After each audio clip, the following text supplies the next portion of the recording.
Hello and welcome to NewsX Auto. My name is Shiraz, and people who regularly have been watching my tractability videos, they know the purpose of this video.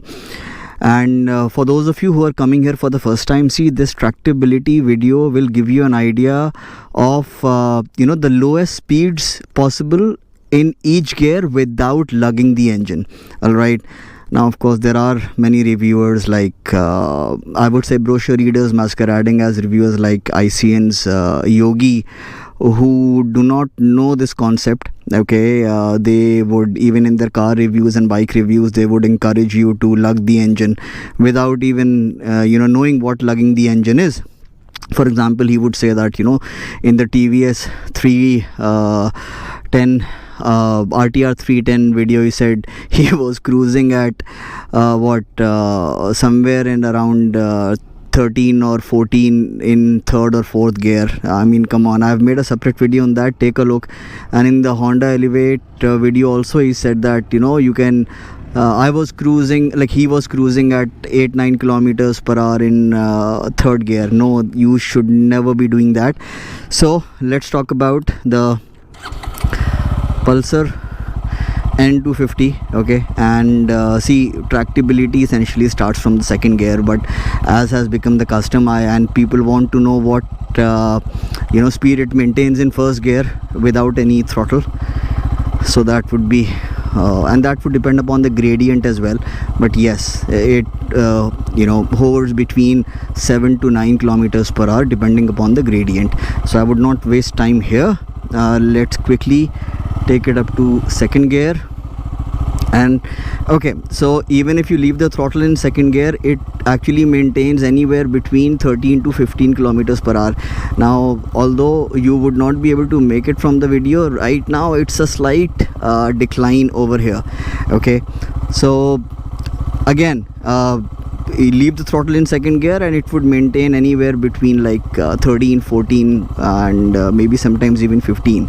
In fact, I didn't see 15, I saw 13 and 14. Okay, now from here onwards, the important bits. Okay, the lowest speeds that you need to keep in mind, okay, from which you can pull up the bike.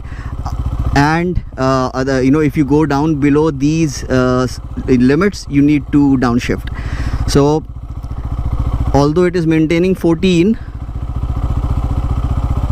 straight from, so anytime you go down, and my weight is 60 kilograms, all right, so I would downshift to first the moment I go below 15. See, right, I told you that. Okay, yeah, it will maintain 13, 14. Yes, okay, so you saw that live. Okay, coming back to it, so anytime, and if you are heavier, then you must downshift to first.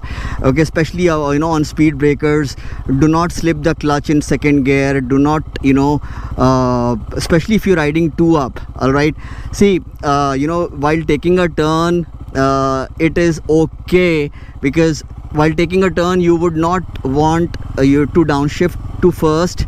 Okay, because then when you leave the clutch, it would be too abrupt. All right, so the only exception is while taking a turn. Okay, if your vehicle is between 10 to 15, then you don't need to downshift. You can just feather the clutch a bit. Okay, see, there are people who say feather the clutch, and they get away by using that term. However, feathering the clutch essentially means you're slipping the clutch.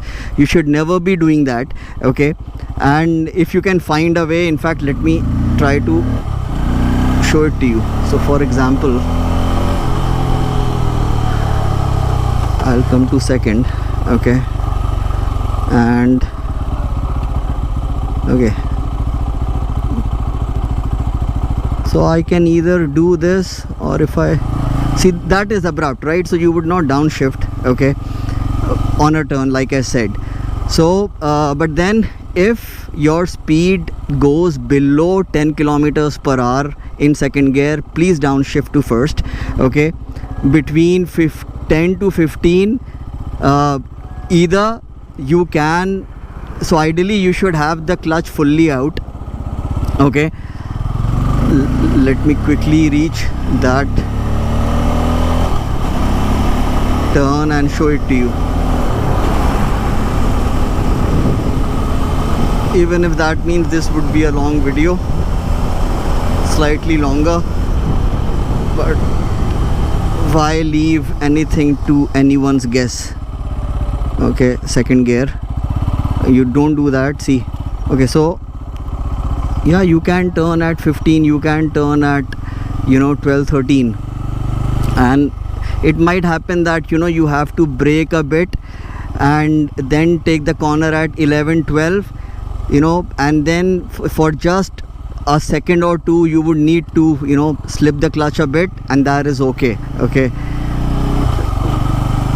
The clutch is made for that. So essentially the clutch is actually made to be slipped only in the first gear, okay, and other than that you should avoid slipping at all costs. So again, the only exception would be once in a blue moon in second gear and not in third, fourth, or fifth, or if your bike has a sixth gear, okay, in no gear at all other than the first, and of course the first and sometimes the second. Again, at the cost of repetition, while going while crossing a speed breaker, please always downshift to first and then take it. All right, so like here, see, there was protest at even 14. Now so second gear limit is 15 kilometers per hour. You go below that, you downshift. Third, let me tell it to you because I have the speeds already. I did that test first before switching the camera on. It would be 25 kilometers per hour. Okay, so see, at 19 there is a slight protest. It starts to get smooth from 22 kilometers per hour onwards, but it's not really happy. You can feel it if you have some experience.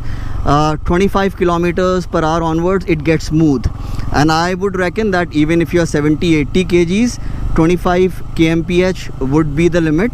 If you are say 110 kilos, okay, then 30 would be the limit for you.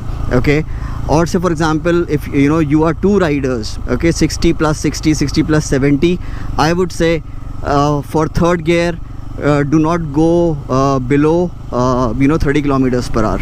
Okay, fourth is actually 40 kilometers per hour, and let me show it to you. Let me bring it down to 35.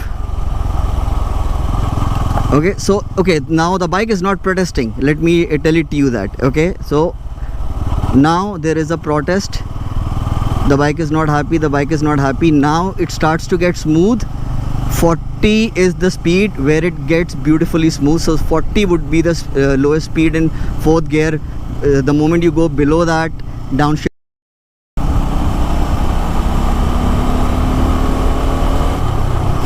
In fact, if you're really observant, you would know by my upshift speeds what would be the lowest speeds in each gear.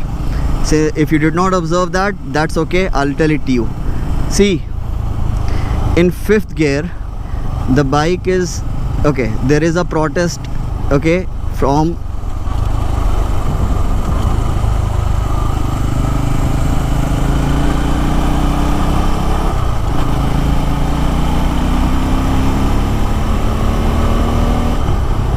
Alright, now let me bring it down to 40.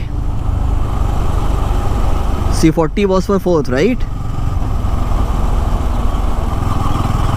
Protest. Okay, the bike is, even though it's not protesting, but it's not happy. It starts to get smooth from 50 kilometers per hour onwards. But then I can tell you that the bike is not happy. 60 kilometers per hour onwards, the bike is really happy. Okay, so while riding 2 up, or if you are a heavy rider, please make sure that below 60 you downshift to fourth. Okay, again, I can tell you that, okay, if you are a 60 kilogram rider like me, see this, I can feel that the bike was not happy below 55. So 55 would be the limit if you're riding solo and you are just 60 kilograms like me. Okay, but even I, if you noticed, okay, I upshift over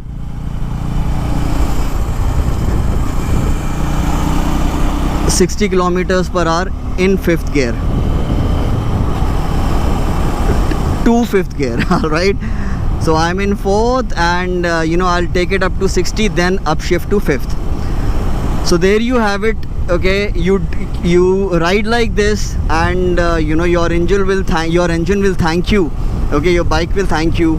And see, you know what, Indians from the time immemorial, the majority of Indians have always have this habit of shifting into the top gear as soon as possible. Okay, earlier we used to have really torquey engines, and they cast iron engines, and they did not used to mind that. Nowadays, of course, okay, we have comparatively higher compression engines, so it's very easy to lug them. And let me tell you, even earlier, okay, it was always better to shift, okay, at a slightly higher speed than what they were accustomed to avoid lugging the engine. So please do not be afraid of revving your engine. All right, you will do more harm by lugging your engine than by revving your engine. Revving your engine would not hurt. Of course, the moment you take it out of the showroom, you do not have to keep it redlined. Don't do that. Watch my Himalayan video, okay, and you'll get an idea of the things to do and things to not do, okay, while running in your new motorcycle. You can even apply it to cars. Okay, yeah. So guys, I hope you like the video, and do hit that like button. Do leave a comment, and do subscribe if you haven't already, and I shall see you soon in the next one. Thank you so much for watching.